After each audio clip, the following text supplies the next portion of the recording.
मैं रिक्वेस्ट करूंगी मेरी टीम से और आप सभी से दरख्वास्त करूंगी हमारे अगले गेस्ट ऑफ ऑनर आचार्य प्रशांत जी के लिए जोरदार तालियां हो जाए।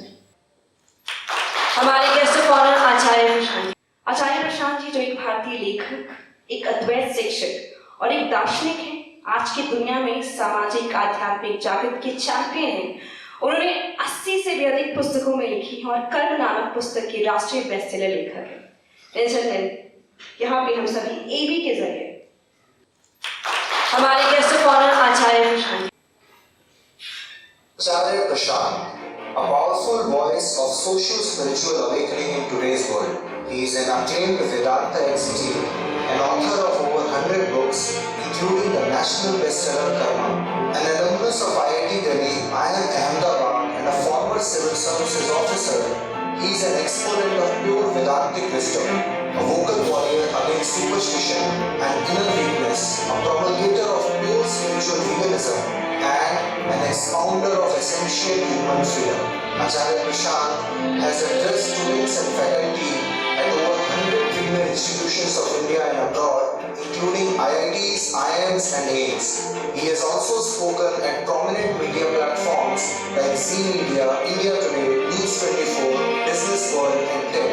Over 12,000 wisdom videos uploaded on the internet, freely available to all, make the world's single biggest online repository of wisdom content, of which more than 20 million minutes are watched daily.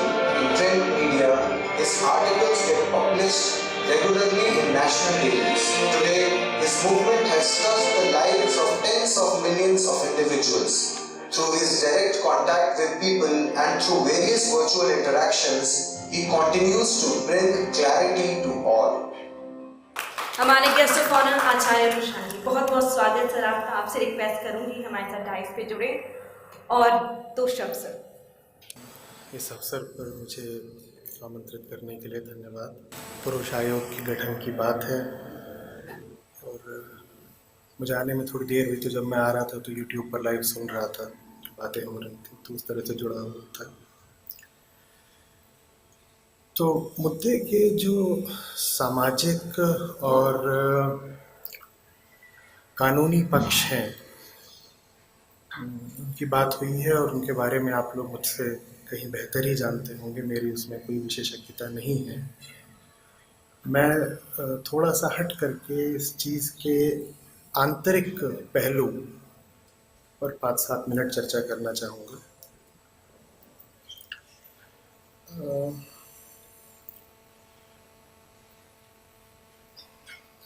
अभी हाल में कई घटनाएं घटी हैं जहाँ कहीं पर एक महिला को, कहीं पर एक पुरुष को अपने ही साथी के हाथों, परिवार के लोगों के हाथों, पति या पत्नी के हाथों या प्रेमी के हाथों क्रूरता का शिकार होना पड़ा है और मौत हुई है, हत्या हुई। तो उसको लेकर के मुझसे कोई बात कर रहा था, बोले कि मैं अपने घर से बहुत दूर रहती हूँ, जो मुझसे बात कर रही थी, तो मैं अपने घर से बहुत दूर रहती हूँ, तो ये सब घटनाएं घट रही हैं तो मेरे माँ बाप चिंतित रहते हैं। वो मुझे फ़ोन करके पूछते हैं कि तुम्हारा हाल तो ठीक ठाक है ना। मैंने कहा कहीं पर कोई घटना घटती है तो वहाँ पर हम सबको यही लगता है कि कहीं मैं शिकार न बन जाऊं, कहीं ऐसा कुछ मेरे साथ ना हो जाए, है ना। अगर सबको यही लग रहा है कि कहीं ऐसा मेरे साथ ना हो जाए, कहीं मैं शोषित ना हो जाऊं, तो शोषण करने वाला कौन है?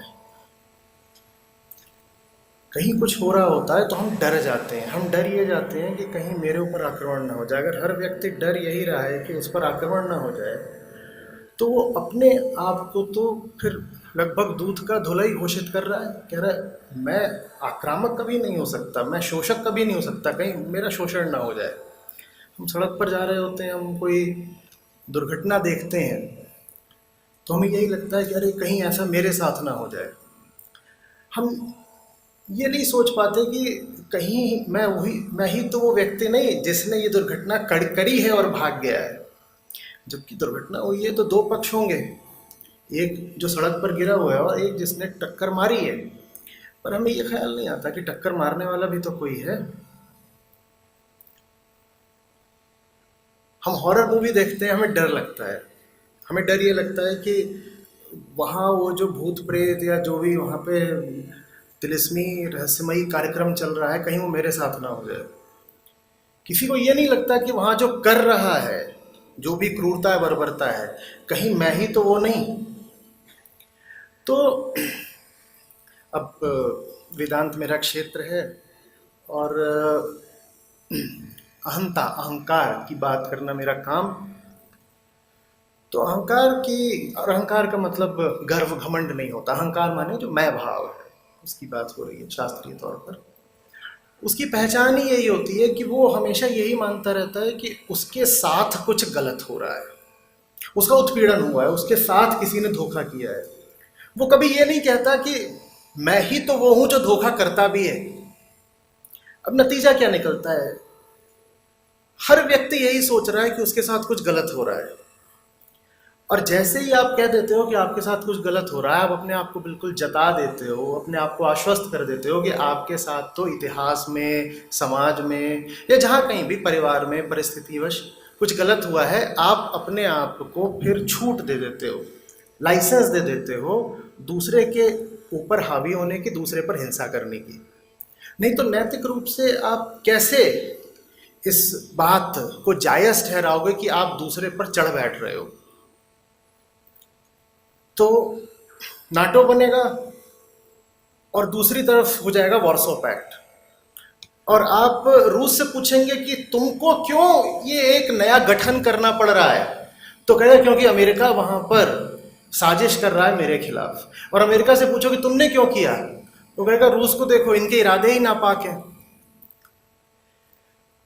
तो कोई भी जो कन्फ्लिक्ट होती है, द्वंद्व होता है, उसमें हमेशा दो पक्ष होते हैं, और दोनों पक्षों द्वारा अनिवार्य रूप से यही माना जा रहा होता है कि हम तो बेचारे, हमारे ऊपर अत्याचार हुआ है। और खतरनाक है वो आदमी जो कह रहा हो कि उसके ऊपर अत्याचार हुआ है। जो कह रहा है उसके ऊपर अत्याचार हुआ है, वो किसी और पर अत्याचार करने की तैयारी कर रहा है। जो कहे कि मेरे साथ कुछ, और दुनिया में जो कुछ भी हुआ है आज तक गलत से गलत, वो करने वालों के पास हमेशा यही दलील थी कि हम तो साहब बस हिसाब बराबर कर रहे हैं, पलड़ा तराजू का एक तरफ को झुका हुआ है, हम तो संतुलन ला रहे हैं बस। आप हिटलर से जाके पूछें कि क्यों किया ये, नाजी जर्मनी में जो पूरा चल रहा था, वो कहेगा यहूदियों ने जर्मनी का बड़ा शोषण कर रखा था। उसके पास भी अपने काम को वैध ठहराने के लिए, जस्टिफाई करने के लिए एक दलील थी। मेरे साथ गलत हुआ तो अब मैं गलत कर सकता हूं। और ये वृत्ति हर एक में पाई जाती है। जो आज शोषित लग रहा है वो कल का शोषक है, ये पक्का समझ लीजिएगा। जो आज शोषित लग रहा है वो कल का शोषक है, क्योंकि जो मूल वृत्ति है हमारे भीतर, जो अत्याचार सहती भी है और अत्याचार करती भी है, हम उसकी तो कोई बात ही नहीं करना चाहते। हम दुनिया भर की बातें कर लेते हैं, लेकिन आदमी के अंदर जो जानवर बैठा हुआ है हम उसकी बात नहीं करते। और वो जानवर पुरुष और स्त्री में एक बराबर बैठा हुआ है। कल स्त्री पर अत्याचार हुआ था सक्रिय रूप से, आज वो पलट करके वार करेगी, और उसका समाधान देखिए तात्कालिक तौर पर, सतही तौर पर हम कुछ कानूनी प्रावधान कर दें, उससे राहत मिलती है, निस्संदेह मिलती है, और इस तरह के प्रावधान होने भी चाहिए। लेकिन ये कोई अंतिम समाधान होते नहीं है। अंतिम समाधान तो यही है कि उस चेतना को संबोधित किया जाए जो पुरुष और स्त्री दोनों में होती है, और बहुत पाशविक होती है। आदमी हो या औरत हो, देखिए शरीर से अलग होते हैं, भीतर से एक होते हैं। जो पुरुष है ना, अगर उसी का लिंग परिवर्तन करके उसको स्त्री बना दिया जाए तो वो सारे काम करने लगेगा जो उसे स्त्रियों में बड़े निंदनीय लगते थे, क्योंकि चेतना वही है। उसके पास उपकरण के तौर पर पहले पुरुष का शरीर था, बाद में स्त्री का मिल गया तो वो भी वही सारे काम करेगा। लेकिन हम उनकी बात नहीं करते। आज मौका है, कर सकते हैं 2 मिनट और लेकर के। नाम हमने दिया है मेंस डे, पुरुष दिवस। तो जिन्होंने जाना है, समझा है, उन्होंने हमसे कहा है कि पुरुष का अर्थ नर नहीं होता, मर्द नहीं होता, मेल नहीं होता। पुरुष का अर्थ होता है चेतना। तो क्यों ना इसे चेतना दिवस के रूप में समझा जाए, और वो सारी चीजें जो चेतना को उग्र हिंसक बनाती हैं, उसे एक भीतरी अंधेरे में रखती हैं, जिसके कारण वो पूरी दुनिया को अपना दुश्मन समझता है, उसी चीज को क्यों ना जड़ से हटा दिया जाए। आप उसको अगर नहीं हटाओगे तो ये खेल लगातार चलता रहेगा। आज तुमने मुझे मारा, कल मैं तुम्हें मारूंगी। अब सड़कों पर भी ये होने लग गया है, बिल्कुल होने लग गया है कि महिलाएं उग्र होकर पुरुषों पर हाथ उठा रही हैं। ऐसा ही एक वाकया घटा था, वो मीडिया में बहुत छाया रहा था, उस पर मैंने बोला भी था पहले भी, पिछले वर्ष की बात है शायद, लखनऊ में हुआ था। और उसके अलावा भी बहुत कुछ होने लग गया है। जब नहीं भी होता था सक्रिय रूप से स्त्रियों द्वारा हिंसा का प्रदर्शन, तो भी वहां पर पैसिव वायलेंस तो रहता ही था। एक दफे मैंने पूछा था सच सच बताना, दुशासन को भीम ने मारा था या द्रौपदी ने? और दुशासन की बड़े बर्बर तरीके से हत्या करी गई थी।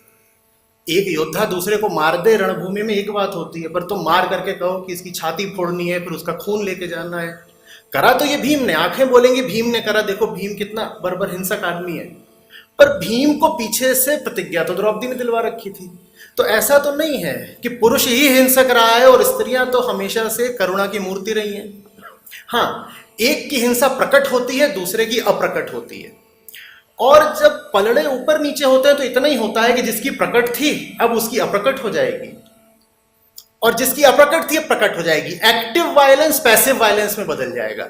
याद रखिएगा, जो भी पक्ष बाहुबल में कमजोर होता है वो हमेशा पैसिव वायलेंस करता है, और वही पक्ष जब बाहुबल या कानूनी ताकत या धन बल पा जाता है तो फिर वो एक्टिव वायलेंस करता है। लेकिन वायलेंट तो हमेशा दोनों पक्ष होते हैं। ऐसा कभी नहीं होता कि एक पक्ष शोषण कर रहा है और दूसरा शोषित है। अज्ञान का दूसरा नाम शोषण है। जो शोषण कर रहा है वही शोषित भी है। जो आज अपने आप को शोषित कह रहा है वो भीतर ही भीतर तैयारी करके बैठा है कि कल शोषण करूंगा।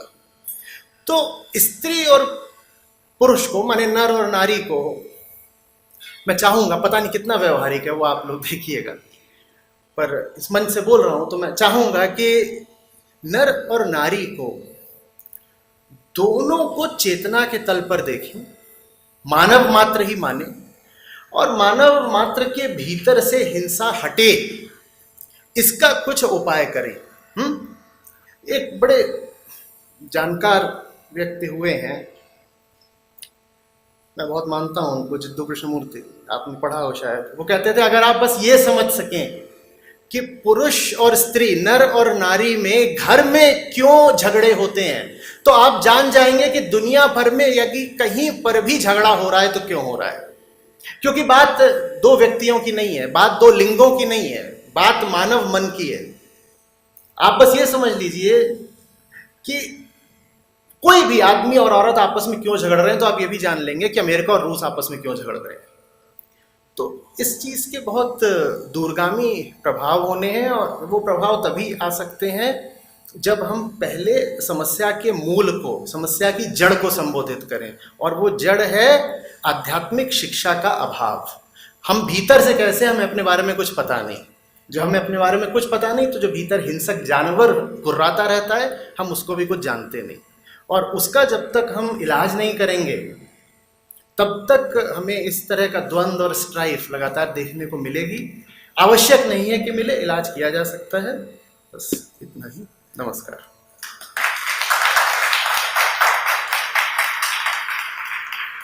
Thank you so much sir. आपने एक नए नजरिए से हम सभी को जागरूक किया, बहुत बहुत शुक्रिया आपका। यहाँ पे मैं रिक्वेस्ट करूंगी आचार्य प्रशांत, हमारे गेस्ट ऑफ ऑनर, माइक भी जुड़े और हमारे गेस्ट ऑफ ऑनर को फेलिसिटेट करते हुए, सम्मानित करते हुए हमारी चीफ गेस्ट सोनल मानसिंह जी, आप सभी से तालियों का सहयोग।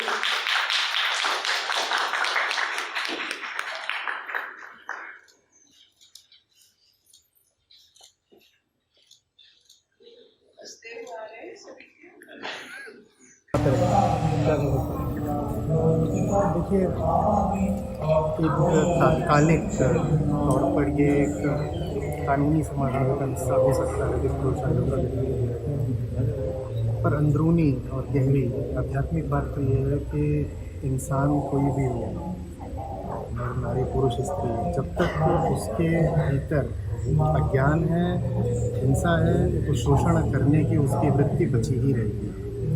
और किसी एक पल में इतिहास के किसी एक लिंग का पलड़ा भारी हो जाता है तो वो शोषक बन जाता है, और फिर पहिया घूमता है, आगे बढ़ती है बात तो दूसरा पक्ष भी शोषक बन जाता है। ये चलता रहेगा शोषण का, और शोषक शोषित वाला की उसको अगर हटाना है, समस्या का अगर जड़ से निवारण करना है, तो बच्चा लड़का हो चाहे लड़की हो, जब वो स्कूल में हो तभी से उसको आध्यात्मिक शिक्षा शुरू कर देनी चाहिए।